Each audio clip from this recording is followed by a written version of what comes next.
সাবধান। ব্রেক, বিশ্রাম। ব্রেক, সাবধান। অর্ডার কমান্ড মানে হচ্ছে কি যখন অর্ডার মানে আদেশ আসবে আদেশ অনুসারে কাজটা করতে হবে, ঠিক আছে? যতক্ষণ না আদেশ আসবে ততক্ষণ কিন্তু করা যাবে না, তার আগে বিশ্রাম অবস্থায় থাকতে হবে, ঠিক আছে? হ্যাঁ, বিশ্রাম অবস্থায় আসো তো নাকি সবাই? হ্যাঁ, সবাই বিশ্রাম। আচ্ছা, প্রথমে সাবধান হতে হবে, তারপর স্টার্ট করতে হবে, ঠিক আছে? আমি একটা নমুনা দেখাচ্ছি, তোমরা ফলো করবে, দেখে নেবো প্রথমে, তারপরে তোমরা নিজেরা করবে, ঠিক আছে?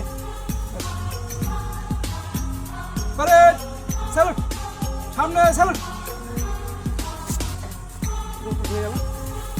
দেখো এটার নিয়ম আছে, প্রথমে এই সোজা খুঁজে উঠবে, ঠিক আছে? হাতটা সোজা খুঁজে এভাবে উঠবে, বিশ্রাম।